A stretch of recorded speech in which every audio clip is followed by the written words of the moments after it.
Ravi de vous retrouver à travers ce numéro du Journal des journaux paru du 18 au 24 juin 2018. Une semaine durant laquelle l'actualité politique a connu des faits saillants ayant fait couler beaucoup d'encre et de salive.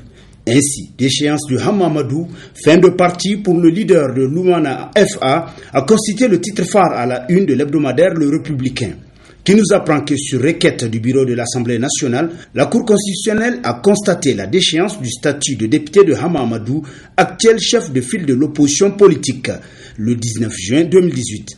Avec ce cinglant revers judiciaire de Hama Amadou, selon le journal, les loumanistes sont plus que jamais dans une impasse totale, malgré leur serment de faire de Hama Amadou leur candidat, quelle que soit l'issue de ce procès.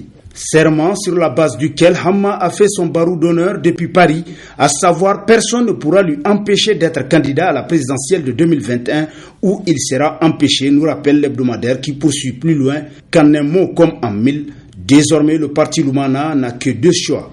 Soit se choisir un autre candidat pendant qu'il est encore temps, soit s'engager dans la sédition conformément à leur serment d'imposer Hama Amadou comme candidat en 2021.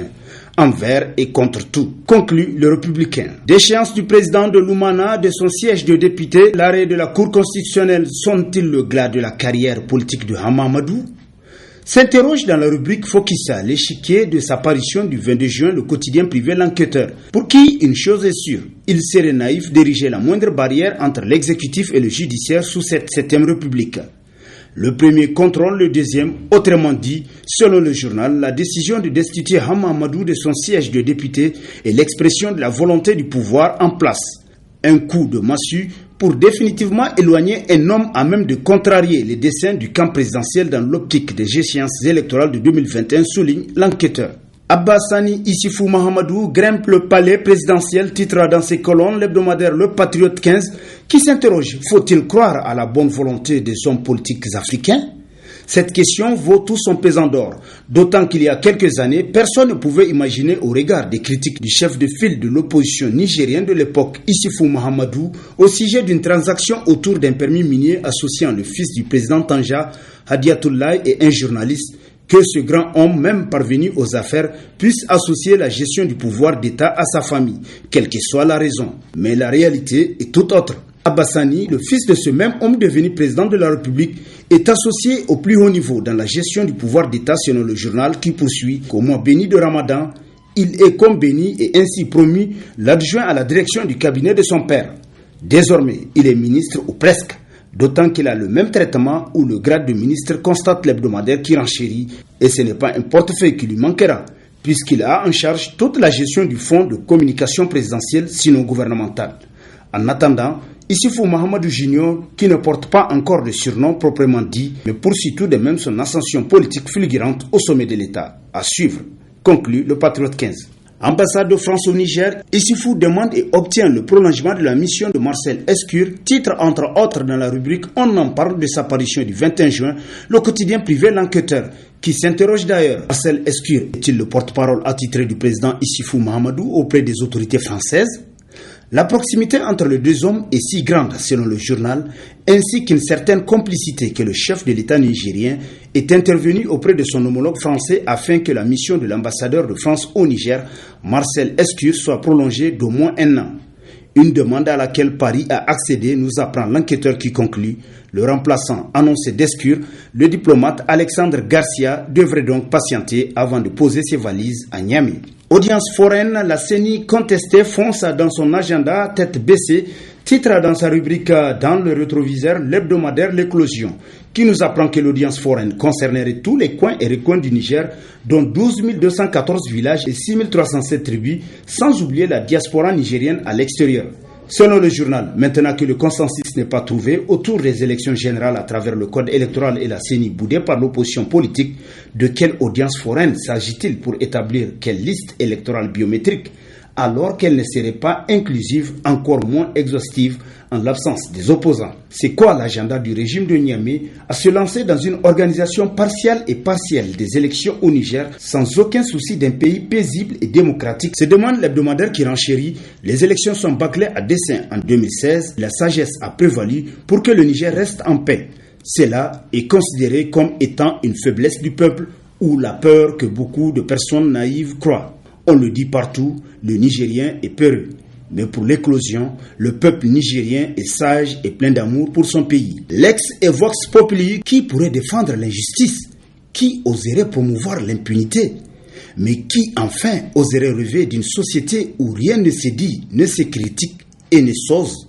Sont autant de questions qui se posent dans ces colonnes l'hebdomadaire L'Actualité, qui nous apprend qu'avant le droit, la philosophie avait pensé le juste comme ciment de la cité. Les peuples, même silencieux, sont en quête de symboles de punition, mais aussi de symboles d'engagement. La démocratie doit savoir supporter la critique. La critique doit respecter la loi selon le journal qui renchérit. Les deux protègent le citoyen. La machine judiciaire ne doit être nullement mise en branle pour faire taire l'esprit de justice, mais pour protéger le droit et le faible, d'après L'Actualité. Trafic de drogue au Niger, qui sont ces trafiquants que les Nigériens ne sauraient connaître? S'interroge dans ses colonnes l'hebdomadaire Le Monde d'aujourd'hui, qui rappelle qu'il y a un peu plus d'une semaine, la police nigérienne a eu maille avec des trafiquants de drogue dans un quartier de Niamey. Or, les habitudes de la police dans ce genre de circonstances, c'est de montrer à la télé les trafiquants avec leur cargaison en expliquant comment la police a fait pour démanteler le réseau. Cette fois, non seulement il a fallu des jours avant que le gouvernement ne se décide à parler de l'affaire, mais rien, absolument, n'a été dit des trafiquants arrêtés, constate le journal, qui se demande d'ailleurs qui sont-ils? Qui sont les commanditaires au Niger? Selon certaines indiscrétions recueillies sur l'affaire dans les milieux de la police, il semble qu'il s'agit plutôt de 10 tonnes de résine de cannabis et les 7,5 ont été déjà acheminés en dehors du Niger, nous apprend davantage Le Monde d'aujourd'hui. Dans le même chapitre, l'hebdomadaire satirique Le Hérisson titre Insécurité urbaine, Niamey doit redoubler de vigilance. Selon le journal ces derniers temps, au plan sécuritaire, la capitale du Niger est désormais sous l'effet des projecteurs. Des armes à feu détenues dans la capitale sans autorisation des autorités compétentes, c'est dangereux. Comment notre capitale a pu être infestée à ce point? C'est là toute la question d'après le satirique qui poursuit qu'alors qu'on doit s'attendre à un dispositif de sécurité à la mesure de la menace terroriste. Des bandits de tout acabit arrivent à s'infiltrer jusque dans les grandes agglomérations pour vendre la mort aux populations. Mais l'inquiétude de la population reste toujours grandissante quant à la connexion que ces structures peuvent avoir avec certains milliers UP de la capitale, tels que rapportés par Le Hérisson. Gouvernance financière, quand des autorités louent leurs immeubles à l'État, a constitué l'un des titres à la une de l'hebdomadaire Le Courrier, qui constate que détourner les fonds publics de l'État, construire les immeubles et les mettre en location à l'État, tel semble être la trouvaille de plusieurs acteurs du pouvoir actuel. Chargés d'une responsabilité d'État ou hommes d'affaires ayant bénéficié de largesses qui frisent le détournement, ils sont nombreux qui louent leurs bâtiments à l'État. La Direction générale des hydrocarbures est logée dans un immeuble loué par l'État. Et pourtant, le Niger exploite et vend du pétrole depuis 2011, relève l'hebdomadaire qui poursuit. La Direction générale de Niger Télécom se trouve aussi dans un immeuble appartenant à un privé et l'on parle même d'une personnalité qui assume une responsabilité au sein de la société. Quant à la Direction générale des douanes, elle a été relogée dans un immeuble loué par l'État tandis que ses locaux ont été détruits pour construction des centres de conférence sur les lieux. Le ministère de l'Entrepreneuriat des Jeunes, le ministère du Pétrole, la Commission nationale des droits humains, le Conseil d'État, le CESOC et bien d'autres sont autant de gibecières par lesquelles, plutôt souvent que parfois, des hommes tapis au sein du pouvoir s'octroient en avance des années de bail selon Le Courrier. Redressement d'Assoussou, le pompier de Massaoudou se constitue de belles provisions, titre dans ses colonnes. L'hebdomadaire satirique Le Canard en furie. Selon qui, envoyé en mission commandée, soi-disant pour redresser Assoussou, Amadou Hamani Bachir n'a pas l'intention de s'imposer la cure que les observateurs et les actionnaires de la banque de microfinance sont en droit d'attendre de lui. Et pour annoncer tout de suite les couleurs, l'administrateur délégué, entouré de 2 de ses belles-sœurs à titre d'assistante et de responsable des ressources humaines, a remis en cause la première mesure interne que l'ancienne direction générale s'est imposée pour atténuer les charges financières de la boîte. Le pompier de Massaoudou n'en a cure. Il se fait payer le montant dû par mois au directeur général, soit quelques 7 millions de francs CFA, et n'a pas, bien entendu, privé ses belles-sœurs de salaire, tandis que les autres se voient appliquer la vieille mesure des avantages cédés selon Le Canard en furie. Acteur de la société civile, des prisonniers encombrants a constitué l'un des titres à la une de l'hebdomadaire Le Nouveau Républicain, pour qui ces acteurs de la société civile sont en passe de devenir des prisonniers encombrants. Une énorme épine dans les pieds de leur geôlier. D'un côté, leur libération mettrait à nu la légèreté des griefs retenus contre eux selon le journal, et de l'autre côté, leur détention pourrait contribuer à fragiliser le soutien externe du régime, du fait de l'activisme de certaines associations internationales en leur faveur et dont le but serait justement de démontrer le caractère arbitraire, non démocratique et antidémocratique de leur incarcération.